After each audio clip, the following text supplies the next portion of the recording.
Good afternoon, everybody. So I should ask, how are you all doing today? Okay. Oh, good. Well, I had the startling realization earlier this afternoon that after 18 months of getting accustomed to the idea that there is such a thing as Zoom fatigue, I was so energized and looking forward to being here for this first in-person conference in months, but I am now so exhausted. So I hope that you all are faring better than I am. Our panel today, we've titled as Educator Insights about Human-Centered AI and focusing on 10 tips from learning science. I was tempted, I was going to convert this into a riff off of a very old joke, or the setup line for a joke, and asking the question of what happens when a learning science, an education leader, a learning engineer, and a data scientist walk into a bar. And the punchline is Jim Łarimor asked them to be on a panel together. But today we really do want to cover a range of perspectives, really from almost a systems design way of thinking about how we plan for taking lessons or insights from learning sciences, turn them into things that are useful and informed by educational practice that we know around effective pedagogy or preparation and training or support for teachers, thinking about learning engineering, how technology and people get braided together in different ways, and then also to pull us back to think about data science and how important all of this is to be designed and engineered from the beginning to serve multiple stakeholders, multiple interests. So we're going to kind of roll through the conversation today, and hopefully we'll have some time. So if there are questions that you all might have or things that you might want to ask for clarification or for people to expand their thinking about, we'll be glad to have that kind of interaction as well. But we will begin, I think, by going to some of the basics, which is to ask Melina Unkefer for her thoughts about why people should care about learning science, or the kind of science of understanding learning as we venture into this work. It's a great question. Thank you. I think there's a lot of reasons we should care about how people learn. I think the main thing is we want to figure out how to teach kids how to learn, and we want to, really engender agency over kids' ability to learn anything that they want to learn in order to live the life that they want to live. And so I think, thank you. I think the main takeaway is that every single brain is learning every single second of every single day. And so we don't actually have to teach kids how to learn because their brains are learning every second of every day. And so it's actually incumbent upon us as the adults in the system to build an environment such that what they're learning is what we think is going to help them be successful in school and in life.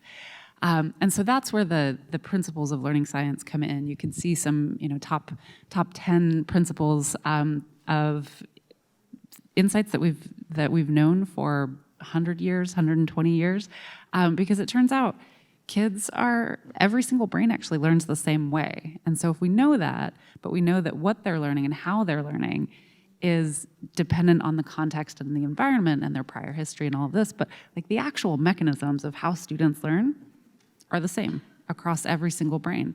And so that gives us scale, right? That gives us insight, that gives us insight into how we build what we need to build, and how we can do it at scale. And so that's kind of the value proposition of why might you be interested in thinking about kind of the generic principles of how kids learn.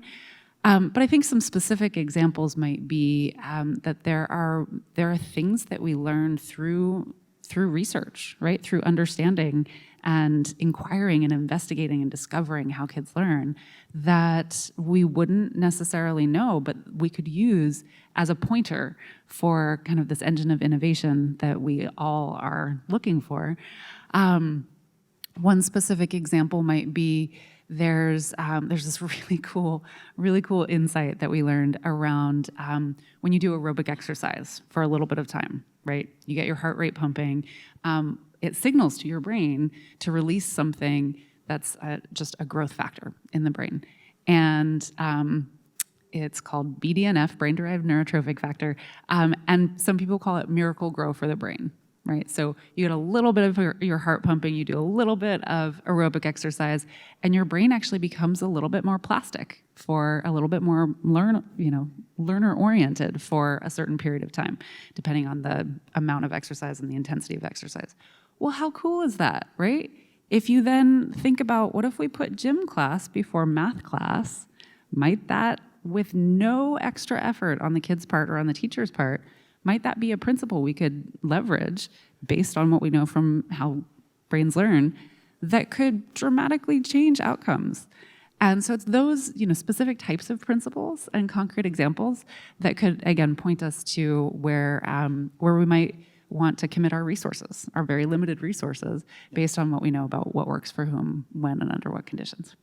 Terrific, thanks. And then you give me a sobering flashback to my experience as a parent of elementary school kids in Seattle, where they were eliminating recess, right, for young learners as a way to try and stuff in more time for test prep, there. And there are things that we should learn and apply, as immediately as we possibly can and as practical ways as we possibly can.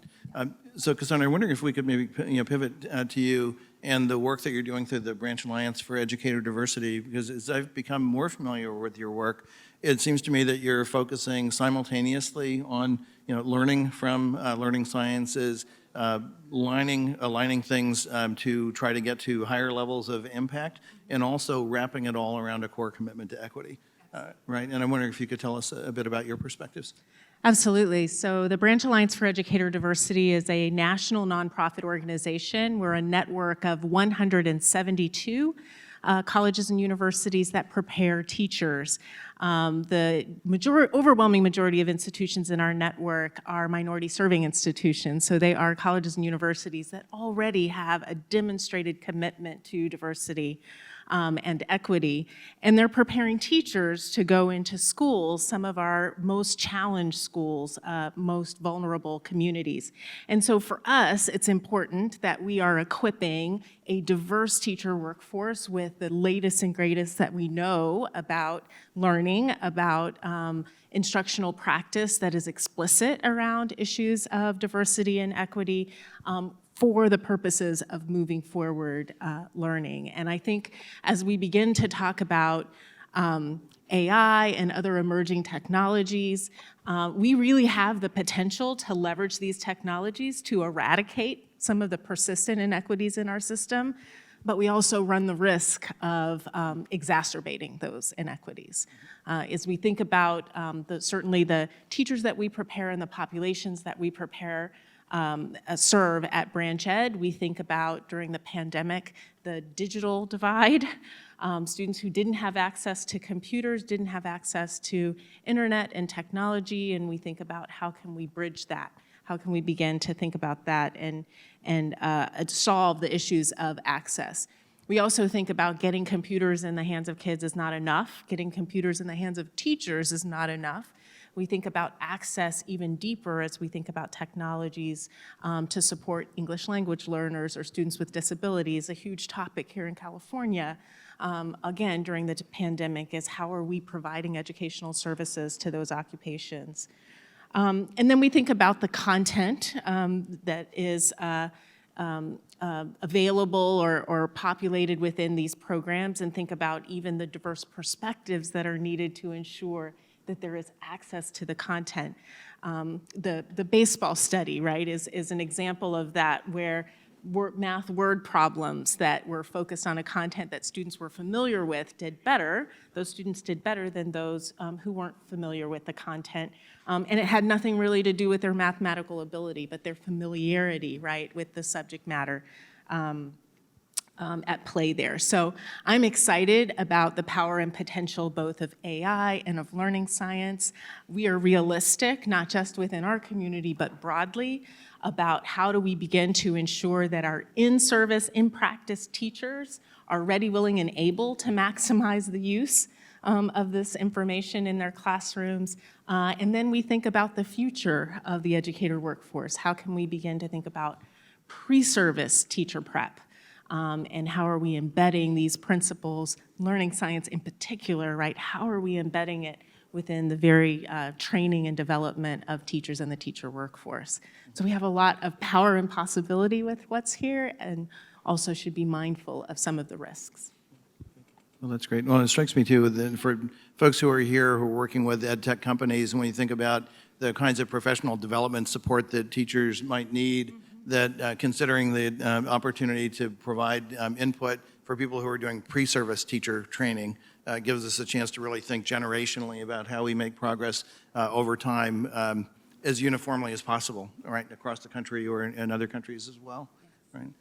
So, Michelle, you and I have known each other for a little while, and one of the things that I didn't know about you until this earlier this summer is that you're an engineer who then became a teacher, right? And so, well, when we refer to people as learning engineers, like you're the real deal.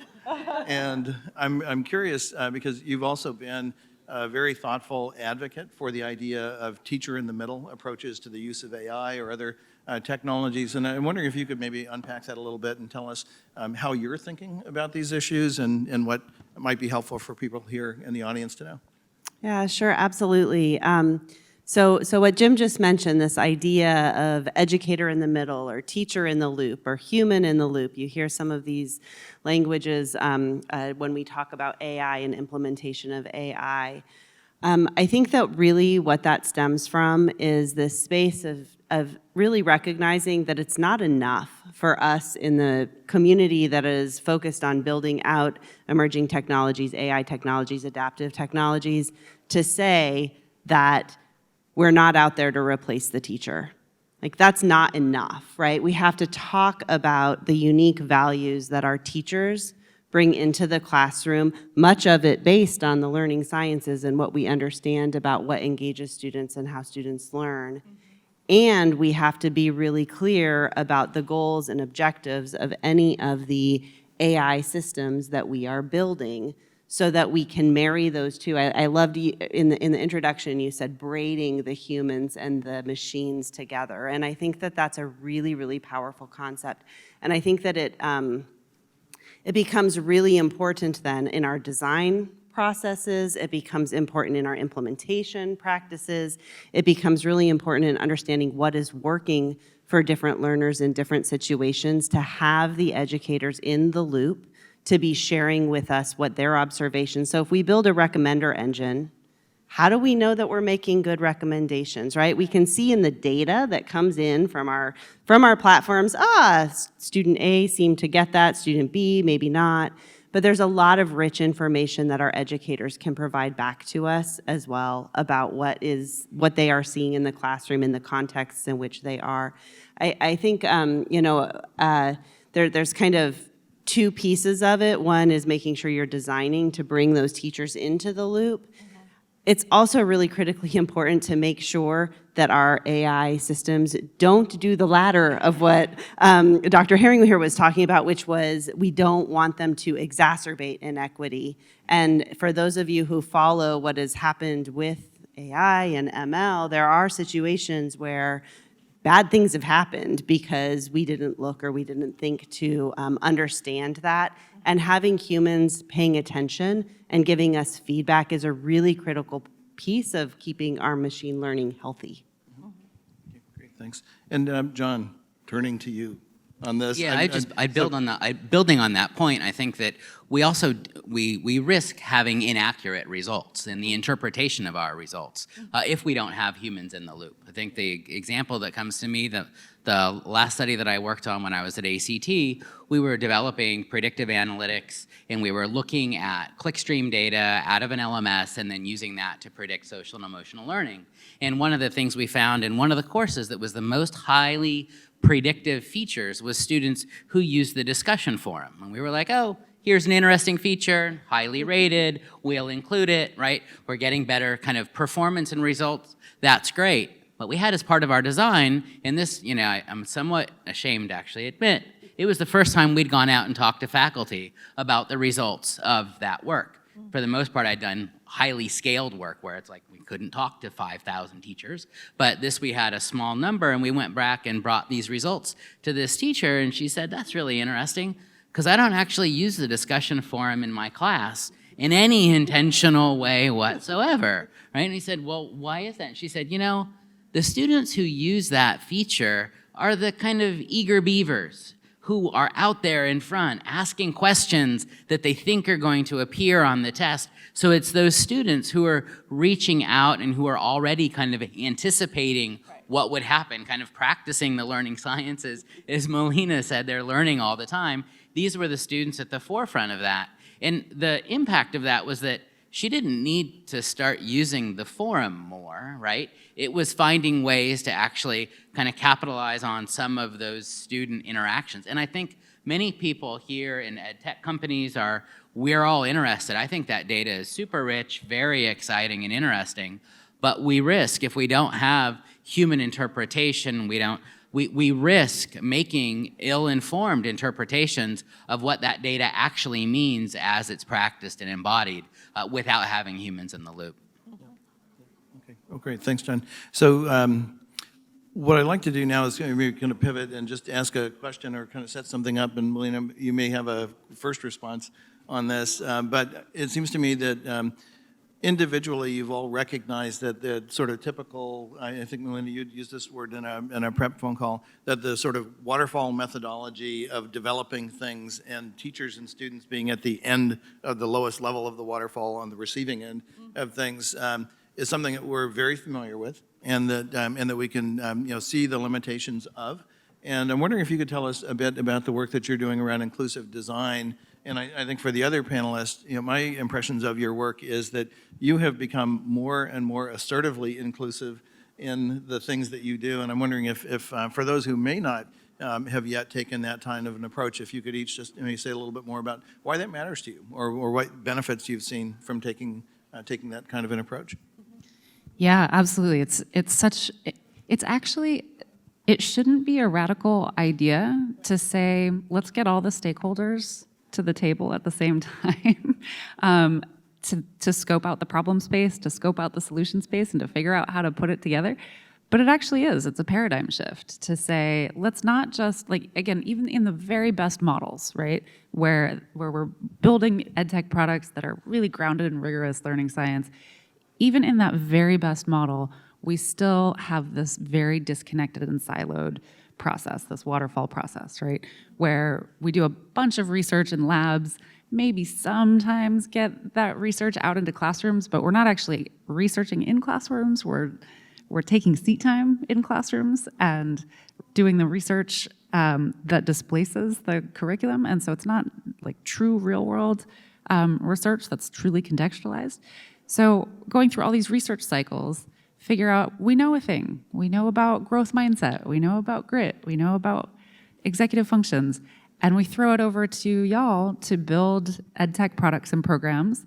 And some of the best models, you bring in the user for focus groups, for some feature tweaks, and then have a fully baked product that then is released into classrooms. And not only does that take a long time, right? So we've got 3 to 5 years on the research side, 3 to 5 years on the product development side, 3 to 5 years on the uptake and implementation side. We've lost an entire generation through the K-12 system in that model, right? So it's a long model, it's full of holes, and again, it doesn't bring all of the wisdom to the table at the same time. So bringing together the researchers with the educators, with the designers, developers, engineers to the table and build an infrastructure to allow them to talk to each other. Because I can tell you, as a researcher, I use the word attention in a very different way than my educators use the word attention. The very same language is used in very different contexts to mean very different things. And so even if we're talking the same, using the same words, we're not using the same language. And so really building not only infrastructure, but processes and supports to make this paradigm shift from this linear sequential model into a more inclusive process that not only includes the educators, but also includes at the core of the work really strong commitment to racial equity and social justice. Because as we were talking about yesterday, equity and innovation are not dichotomous, right? They're not actually even mutually exclusive. they are critical. We need to think about racial equity. We need to think about social justice work in our innovation work, because when you design for folks who have been historically excluded, you're designing at the margins. And in a way, if you do it in ways that have been really well developed, like the principles of targeted universalism, you design at the margins and you build better products for everyone. You build better systems for everyone. And so that's where you can really center the work in really strong equity, in really strong inclusivity. And it doesn't have to be at the expense of innovation. It's actually at the benefit of innovation. But would love to hear your thoughts on that. Well, I'm going to +1 everything you just said. And I think I want to complicate or at least give voice to some of the challenge of collaboration. Not too long ago, Branch Ed had an initiative where we brought higher ed teacher prep faculty together with K-12 in-service teachers together with researchers, and we spent a lot longer than we thought we would have to getting to a shared understanding of what success was going to look like for the collaboration, talking through language, as you talked about. I think when we start talking about AI and emergent technologies and learning science, like that level of intentionality around making sure that there's a level sort of baseline of engagement, baseline understanding for engagement, I think is even more important. And sometimes I hear that it's a little risky. We're going to invite teachers in to tell us what we really know well. I don't think it's about yielding one's power or expertise to another. It's actually about coming together where everyone honors everyone else's expertise, and we figure out how can we collectively get to a better end product. So it's not just about inviting educators to the table, it's about empowering them to have voice in the moment and then sharing the responsibility for the outcome in a way that you have a community. We have a principle at Branch Ed called a community of learners, where everybody is bringing their expertise, but everybody else is also coming to learn from the expertise of one another. And so as a community of learners, we can come together and build a better product without feeling like we have to yield somehow our expectation or expertise or yield our power, right, to another by virtue of the title that they bring into the conversation.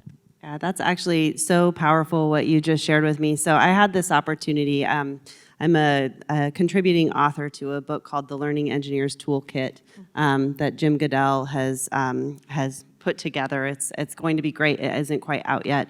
But within there is this notion, there's a chapter, I think it's actually called Learning Engineering is a Team Sport. And it speaks to the different voices that have to come together into the table. And in the course of writing contributions for that book, I had the opportunity to chat with the Massachusetts Teacher of the Year for this past academic year, and it was on Zoom because COVID and all, and what was really interesting to me. So this woman gets on the call. She's fabulous, energetic. You can tell that she is just incredibly passionate about her students. And she looked at me in the Zoom space and she said, "I am deathly intimidated by you." And I thought, well, thank you for sharing that, right? But it talks to this this power differential of you are the researcher or you are the engineer and I am just the teacher. And I think that dynamic is something that we have to be very explicit about, very careful about, because I can assure you that she was a better teacher than I ever probably was in my teaching career through some of the things that she had been doing in her classroom. And so I appreciate you acknowledging that when we get these collaborative groups together to play a team sport, we have to think about who's playing the captain's role, who's the goalie on this one, who's the referee, and bringing in, because all of those dynamics can really influence the outcomes that we're going to have. And I do think that when you start talking about our neuroscientists and our, there are some social dynamics there that we just have to be really sensitive to. But I think also at the end of the day, right, we can't be successful in AI and our algorithms unless we have the end users also there at the table defining what's useful. I mean, Michelle, as you've said frequently in our conversations, what are you optimizing for, right? Like designing algorithms, designing kind of our accuracy levels. Like one of the projects we did at Blackboard, we were trying to design this algorithm for detecting plagiarism early on using technologies. And we could have done this for a really long time, but we got early results and we went back to the program manager and said, like, we're getting really a lot of false positives here. Like, do you think we should keep going? Because we can improve this, but we're going to keep working on it, for a couple months, and And he said, no, that's not going to be helpful. We don't want false positives on plagiarism, because that's going to be really potentially very dangerous, and potentially problematic. So I think it isn't just a nice to have, I feel like in this, and even if you're optimizing, very technical problems, like knowing those thresholds do require bringing in your end users at the center, people to make those kind of decisions that I don't think there's necessarily like a standardized approach for. We know what our best practices are, what we can hope for, but I think at the end of the day, knowing what they are and what's going to be useful, really, it is important to have these embedded. And I think there's a lot of work going on right now to develop learning platforms, to instrument platforms, some of the work I've been involved in, and that's going to be a very important component of that. I would say also, it's important to have educators at the table as you begin to think about implementation and rollout. Sure. As we look across school districts across our country, the reasons for adopting different technology solutions are very different. The technological literacy, and I would even say value system of educators around the role of that technology and how it relates to the curriculum is important. So being eyes wide open, really, not even just in the build of the technology, but the deployment of it. I think educators have a real important lens Yeah, and I to think share. some of this, like there's work around data literacy, our users are not sufficiently, and I'm just like, I don't think that's the problem, right? I think you developed an unusable dashboard, not meeting people's needs, and we've been focused on optimization, I think, at the expense of figuring out, like, are we building something meaningful and useful?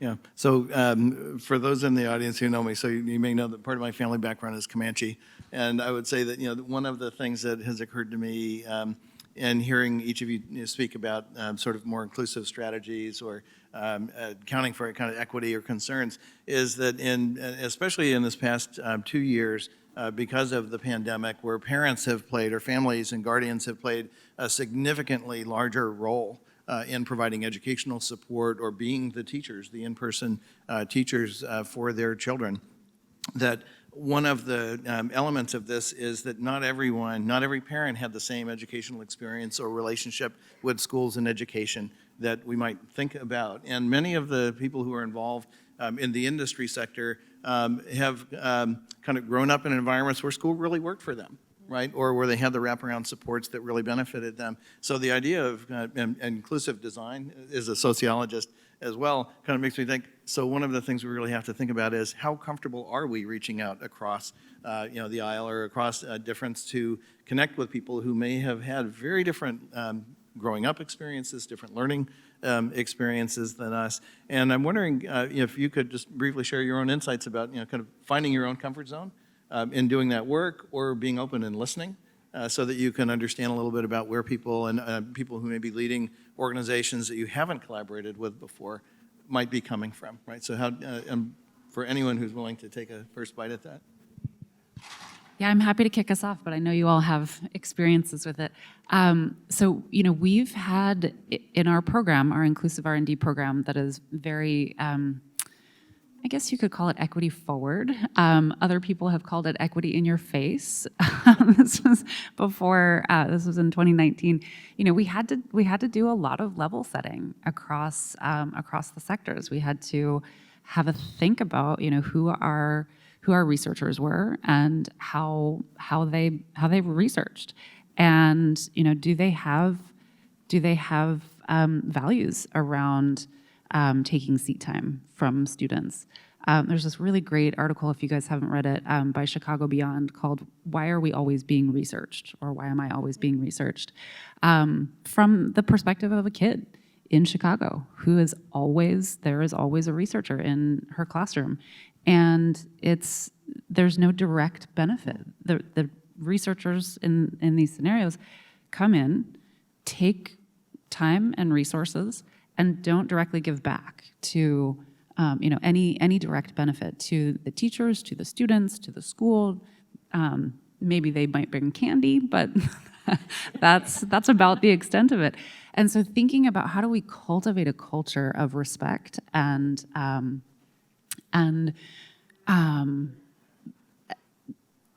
just you talk about not ceding power, but actually I do think there's some power that needs to be ceded in these types of environments where we have culturally given researchers in particular a huge amount of kind of social capital.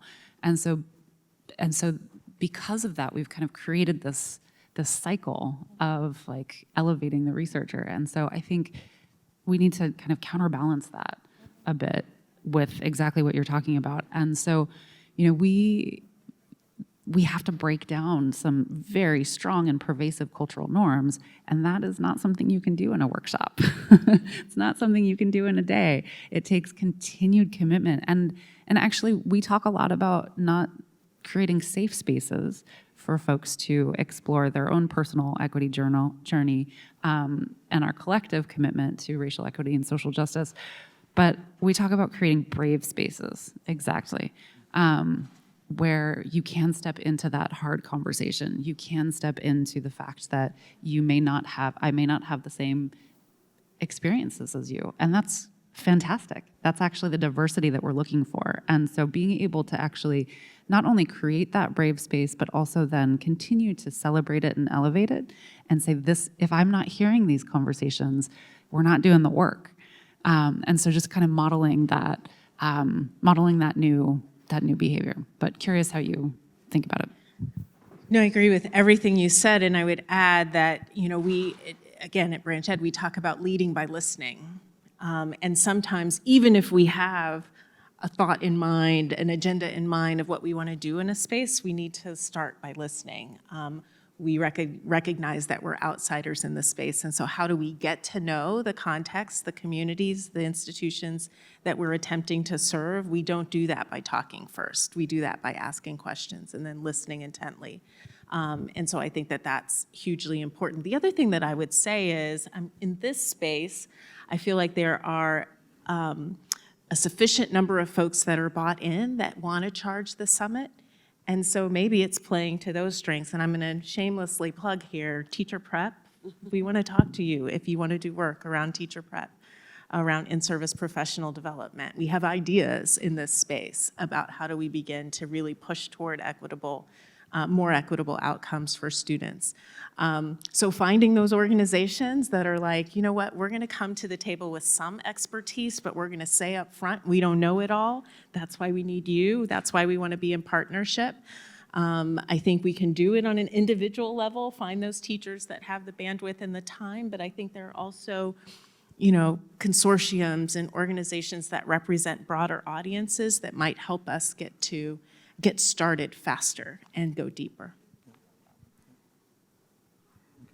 For me, it's been learning the right questions to ask, right? And I think to, again, Michelle's point, that I've gone into many conversations with faculty and students, and there's this huge power differential. Oh, there's this expert in the room, and it's like, no, the whole purpose of this is to optimize something you're going to use, right? So we need to know if this is meaningful or useful to you, figuring out how to kind of, remove that power from the equation and make sure we're asking the right questions. And again, I've asked a lot of the wrong questions as well. Like if you ask optimization questions around algorithmic choice, we tried to do that, right? Thought it would be important, not so much, right? It's more the interpretation, the application, those type of questions, I think, that can be, it's the right way to approach that, I think, inclusive design, and to make sure we don't come in as, I think that the expert in the room, or you don't deny that, but go in asking for that person's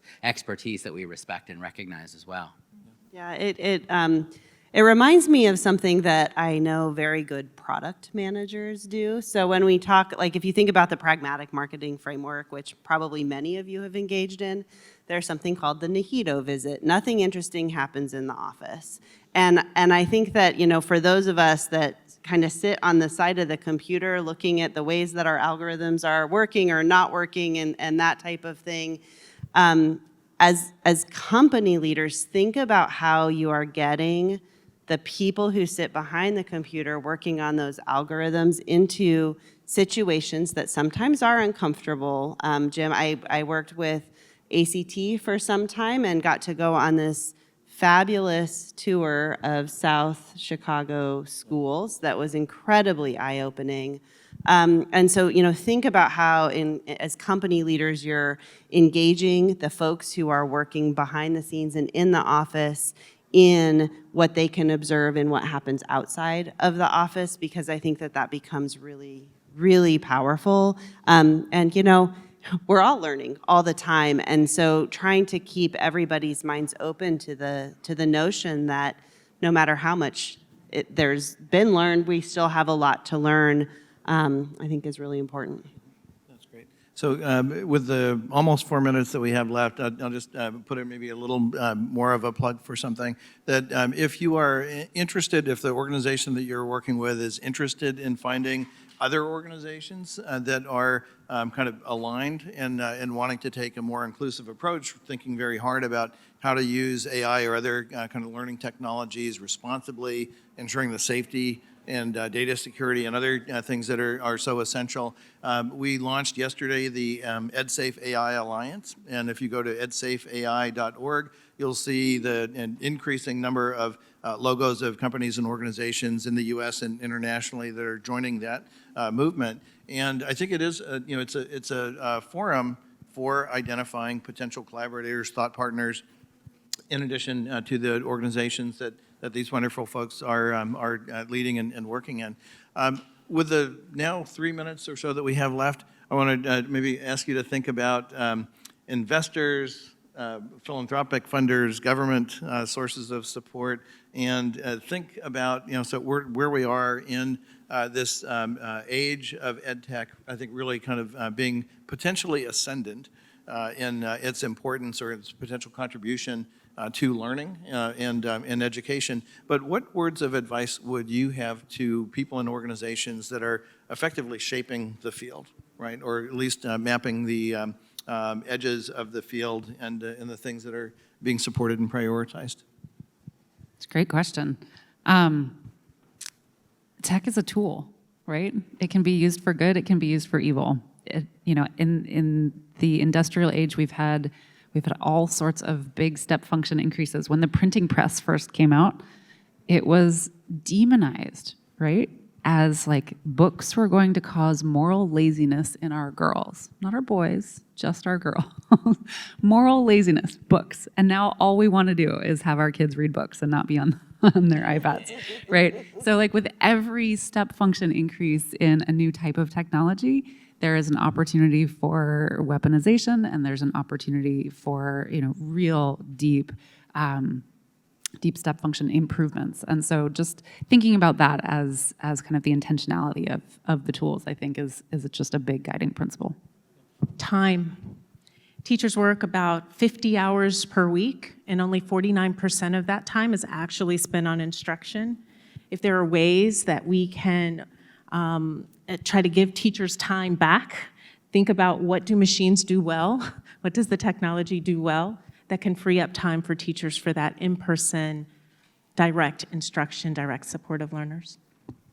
Yeah, I would say I'm fortunate enough to work for a company, Edmentum, that has a social impact investor. And I will say that the drive for outcomes and impact that we have in partnership with our investor has driven some really incredible efforts within our organization to make sure we never lose sight of learner outcomes and we never lose sight of our educator first mantra. And I think that can be a very powerful lever as we look at how companies are engaging in this space, resourcing it.